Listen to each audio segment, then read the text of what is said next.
61 годишен пациент е третиот смртен случај од западно-нилска треска. Тој бил хоспитализиран како потврден случај на вирусот во тешка состојба и со неколку пропратни болести. Во моментов на инфективната клиника се лекуваат 16 пациенти. 6 се во критична состојба и се на респиратор. Скоро сите со потврдена инфекција се хоспитализирани на инфективната клиника, додека само еден се лекува во приватна здравствена установа. До сега се излекувани 15 луѓе. За жал, во текот на викендов е регистриран и трет смртен исход. Се работи за пациент 61 годишен со лабораториски потврдена невроинвазивна форма. Возрастната граница се померува.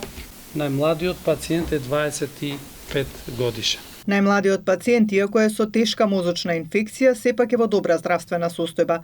Министерот за здравство Сашо Клековски истакна дека нивото на предпазливост се подигнува и се преземаат дополнителни мерки во координација со сите членови на Комисијата за заразни болести. Диагностички се подигнати капацитетите максимално. Ако минатите години се правеле по 40 анализи годишно, ние сме веќе на ритам од 4 до 8 анализи дневно. Да подсетам дека два пати треба два независни теста за конечна потврда на диагнозата. Дополнително, здравствените работници кои можат да дојдат во контакт со пациенти со симптоми на западен Нил се веќе информирани за препознавање и диагностицирање на болеста. Тоа се инфективните оделенија, матичните лекари, семејните лекари, како и клиниката за неврологија и невролозите.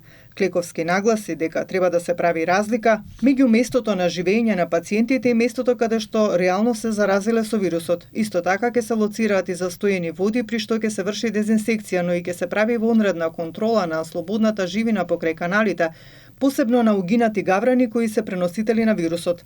Поради зголемениот број на заразени со западно-нилска треска, здравствените власти прогласија епидемија во 5 скопски општини.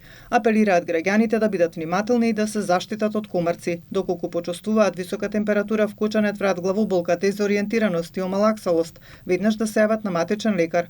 Инкубацијата на вирусот трае од 3 до 14 дена. Освен во Македонија, зголемен број случаи на Вест Найл вирусот има во Грција, Шпанија, Италија, Романија.